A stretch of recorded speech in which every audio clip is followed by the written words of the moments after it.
নমস্কার, শুভ সন্ধ্যা।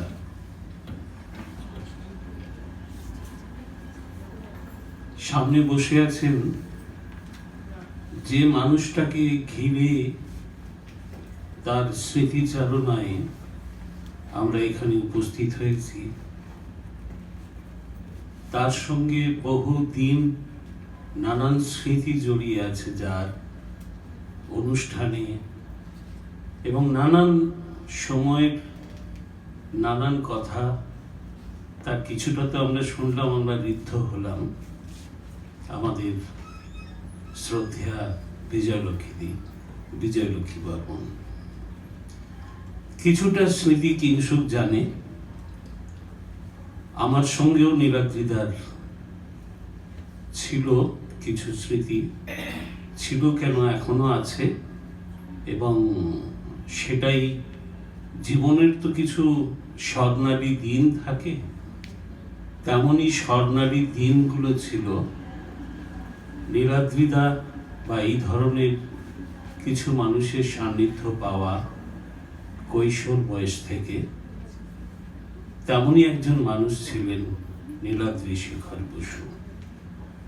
তার স্নেহ পাওয়া, তার পরিবেশনে, তার কাছে আমি আবৃত্তি শিখিনি, কিন্তু প্রতি মুহূর্তেই শিখতাম তার পরিবেশনে, এবং এতটাই আমাকে স্নেহ করতেন, ভালোবাসতেন। বাইরেও অনেক, তখন আমি ছিলাম আবৃত্তি পরিষদে, সবে আবৃত্তি পরিষদটা সম্ভবত 77-78 এরকম একসঙ্গে ছিল, আবৃত্তি সংসদ আর আবৃত্তি পরিষদ। বিজয়লক্ষ্মী দিয়ে আছেন, হ্যাঁ, তখনও আলাদা হয়নি, সবে আলাদা হয়েছে বোধহয়। কত সাল ওটা? 78। তো আলাদা হয়েছে সবে। তখন আমি উৎপলদার কাছ থেকে, ছন্দনীড় থেকে আমি আবৃত্তি পরিষদে আসি। আমাদের পাড়ার এক দাদা সুবিরদার বন্ধু ছিলেন, ওখান থেকে আবৃত্তি পরিষদে চলে আসি, এবং তখন মুরারিদা শুভ্রাদি আবৃত্তি পরিষদের পরিচালনার ভারে, আর সংসদ হয়েছে বিজয়লক্ষ্মী বর্মন আর মহিম ঘোষ তখন। তো যাই হোক, বিজয়লক্ষ্মী দিকেও অনেক ছোট থেকে দেখছি, আবৃত্তির প্রতিযোগিতায় যেতাম, তখন ছোটদের গ্রুপে বা তারপরের মিডল গ্রুপটাই করতাম। বিজয়লক্ষ্মী দি, স্বপন গাঙ্গুলি, মহিমদা, মুরারিদা, এরা সব বড়দের গ্রুপে, প্রণতি দি।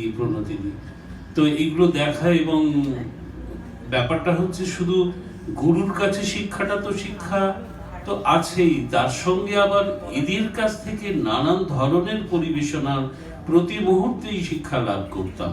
সেখান থেকে কিভাবে স্বরক্ষেপণ হচ্ছে, কিভাবে আবৃত্তিটাকে কোন পর্যায়ে নিয়ে যাচ্ছে, কোন বিশ্লেষণে নিয়ে যাচ্ছে, এবং তার ব্যাকরণগত দিকগুলো খুঁটিয়ে বার করার চেষ্টা করা। এবং যখন নীলাদ্রিদাকে পেয়েছি, কিছু কিছু জানার চেষ্টাও করেছি।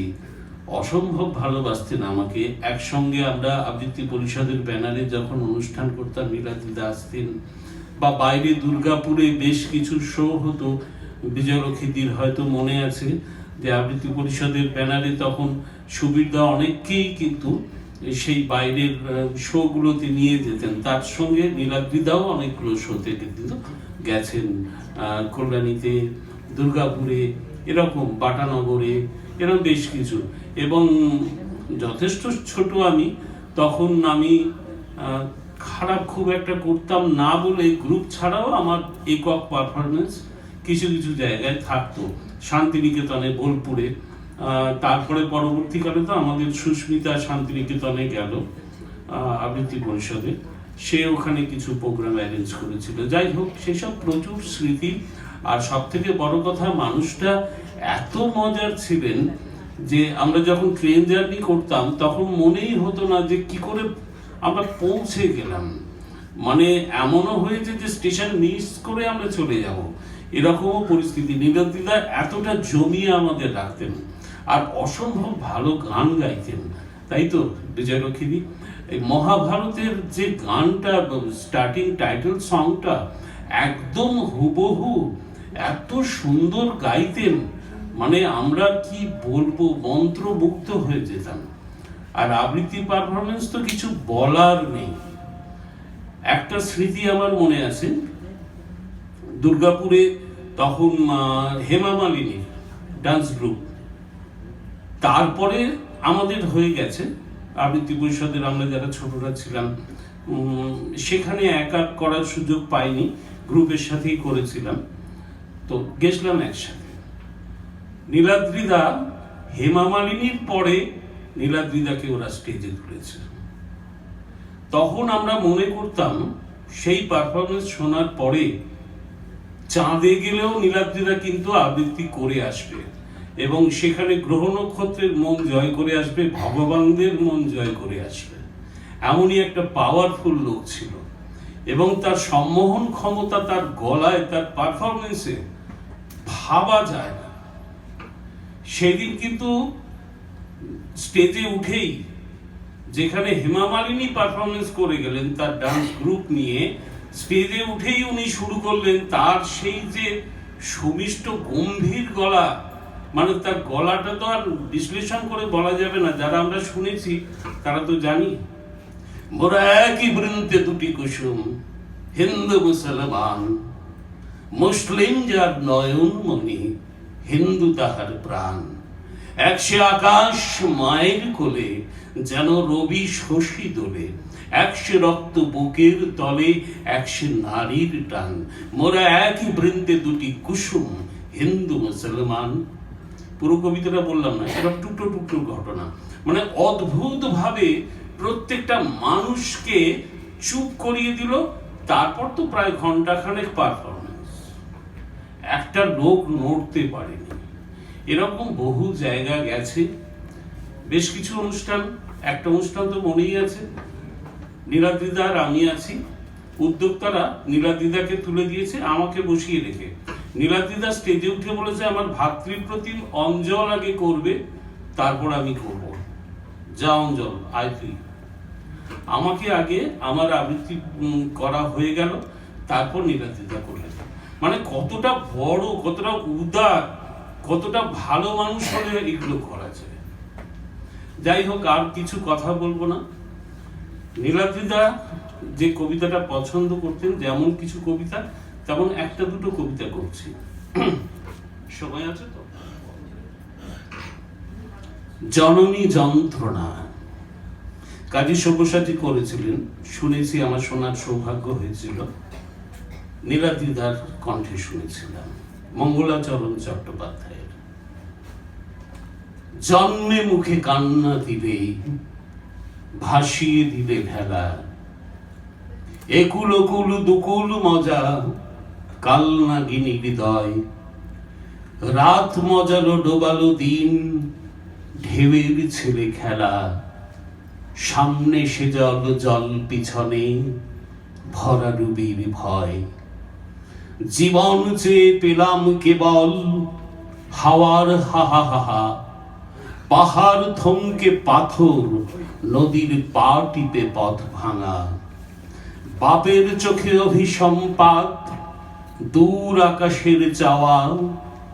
একটি পাশে আছড়ে পড়ে মূর্ছা বন ডাঙা। ঘাট চাইতে হাট পেরোলাম, গান চেয়ে কান্না। রাতের জন্য ঘর যা পেলাম, পা তো টানে না। ছায়ার মতো এক কোণে বউ, দুয়ারে তার ছা। হাসতে জানে না, বাছা কান্না জানে না। এক যে ছেলে, জোয়ান ছেলে, কই সে ছেলের মা। ঘর যে তোমার ঘরে ঘরে, জননী যন্ত্রণা। জন্মে মুখে কান্না দিলে, ভাসিয়ে দিলে ভেড়া। একুল কুল দুকুল মজা, কালনাগিনী হৃদয়। জলকে দিলাম সাঁতার, দিলাম ঢেউকে হেলা ফেলা। ভয়কে দিলাম ভরা ডুবি, কান্না আমার নয়। কালি ঢালা নদী, বাঁকে ওকার নৌকো আলো। নেই মনে শীতে পান্তরে, পথ চিনেকে যায়। সে আমি সেই আমরা, আমরা কে মন্দ কে ভালো। কেউ মাঠে, কেউ ঘরে, কেউ বা কলে কারখানায়। একটি তারা পৃথিবী কখন হাজার তারা জ্বলে। এক ছেলেকে হারালে ছেলে এলাম হাজার জনা। একটি আশা অনেক মুখের, পাপড়িতে মুখ মেলে।